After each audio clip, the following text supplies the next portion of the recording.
ভুয়া Facebook account হলে মানে হার্বাল সামগ্রী বিক্রিতে রমরমা ব্যবসা, এটা আপনারা দেখেছেন। এটা প্রতিনিয়তই ফেসবুকে আসছে যে স্বাস্থ্যমন্ত্রী যেহেতু মানে তিনি একজন ইয়ের ডাক্তার, কি বলে এটাকে, বার্ন অ্যান্ড প্লাস্টিক ডাক্তার, সে কারণে যাদের মাথায় তার চুল নেই, অথবা যাদের মুখে বিভিন্ন স্পট অথবা বিভিন্ন ধরনের মানে এই প্রবলেম রয়েছে চোখে মুখে চেহারা বা চুলে বা চুল গজানো, সেক্ষেত্রে ওরা বিভিন্ন ব্যক্তির নাম ব্যবহার করে। বিশেষ করে কারো চুল নেই, কারো মুখে স্পট, মেস্তা, এগুলি দেখিয়ে স্বাস্থ্যমন্ত্রীর যে ফেসবুক, সেই ফেসবুকটা ব্যবহার করে বিভিন্ন সময় তারা হেয়ার টনিক এবং টুলেট ট্রিটমেন্ট সহ বিভিন্ন চলতা বিজ্ঞাপন দিয়ে সাধারণ মানুষকে বিভ্রান্ত করে আসছে। এবং এই বিভ্রান্তির কারণে এবং দেশের বিভিন্ন ছবিও দিচ্ছে, তার মাথায় চুল নেই, স্বাস্থ্যমন্ত্রী তাকে ট্রিটমেন্ট করেছে, 1 মাস পর তার চুল গজিয়ে গেছে, বা তার চেহারা ছিল কালো মেস্তা, 1 মাস পর তার চেহারা ভালো হয়ে গেছে। এইরকমভাবে একটা চটকদার বিজ্ঞাপন দিয়ে মাননীয় স্বাস্থ্যমন্ত্রীর নাম দেওয়া হয়েছে। মাননীয় স্বাস্থ্যমন্ত্রী তখন লন্ডন ছিলেন। উনি লন্ডন থেকে আমাকে রিং দিলেন যে আমার তো এইভাবে একটা সর্বনাশ করে হচ্ছে, বিভিন্ন আমার ফেসবুক আইডিটা তারা ফেক করে এগুলি করতেছে, এটা করে। তখন তার পিউ এবং এপিএস একটি মামলা রুজু করে। মামলার ভিত্তিতে আমরা যেটা দেখলাম যে সেখানে মানে মাননীয় স্বাস্থ্যমন্ত্রীর নাম, ছবি, ভুয়া আইডি, স্পেস, গ্রুপ খুলে বিজ্ঞাপনটা আমরা পেলাম। তারপরে এইগুলিতে আমরা তদন্ত করতে দেখলাম এটার নেতৃত্ব দিচ্ছে হলো মিস্টার রং, সে হলো ভিয়েতনাম থাকে।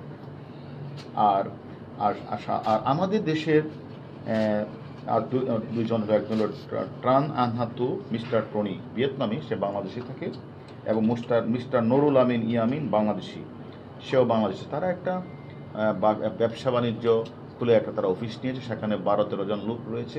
সেই লোকগুলি করে কি, তারা বিভিন্ন জায়গাগুলিতে তারা টেলিফোন করে করে মানুষের কাছে অর্ডার নেয়। অনেক যখন দেখে স্বাস্থ্যমন্ত্রী উপকার পেয়েছে, অনেকেই উপকার পেয়েছে, তখন তারা এই কাজগুলি করে এবং তারা বিভিন্ন ওষুধ, কেউ যখন কোনো ওষুধের দরকার হয় তখন ওই অফিসে যোগাযোগ করার পরে তারা যে চুল পড়া কমানো, ট্রাক মাথা নতুন চুল গজাবে, এই জন্য সে 10,000 টাকা নেয়।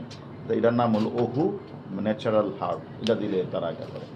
আর মুখের ত্বকের উজ্জ্বলতা অধিক ফর্সা তৈলাক্তভাব দূর করে 7,500 টাকা, এটা হলো অরেঞ্জ এক্সফ্ল্যাটিং হোয়াইটিং জেল। আর একটা হলো হুমাল, এটা মেস্তা, কালো দাগ এবং পোড়া দাগ উঠবে, সে বলে সে 9,750 টাকা নেয়। এইভাবে বিভিন্ন, আসলে এইসব সমস্যা তো আমাদের বাংলাদেশের অনেক লোকেরই আছে, কারো মাথায় টাক, কারো চুল নাই, কারো মুখে মেস্তা, বা এই পুঁজিটাকে ধারণ করে, এবং সাথে স্বাস্থ্যমন্ত্রীর আবার তার আবার ফেসবুক, এটা দিয়ে মানুষ মূলত একদম এমনভাবে অর্ডার দেওয়া শুরু করেছে, কোটি কোটি টাকা তারা কামাই করছে। তারা আবার এটা পাঠিয়ে দেয় ওই ভিয়েতনাম থেকে আবার ওষুধটা আসে, এটা আবার মানুষকে দিয়ে যাচ্ছে। কিন্তু এটা যে কোনো বৈধতাতে নেই, এটা যে কোনো বিজ্ঞানসম্মত বা ডাক্তারদের প্রেসক্রিপশন অনুযায়ী নয়, এটা কিন্তু কেউ বোঝার চেষ্টা করে। যখনই স্বাস্থ্যমন্ত্রী অভিযোগটা করলেন, তখনই মূলত আমরা এই বিষয়ে তদন্ত করতে গিয়ে আমাদের সাইবার সাউথ, তাদের দেশের নেতৃত্বে সাইবাররা সবাই মিলে এই চক্রের 2 জনকে ধরেছে। এর সাথে আরও মহিলাও আছে, আরও পুরুষও আছে এবং ভিয়েতনামিও আছে।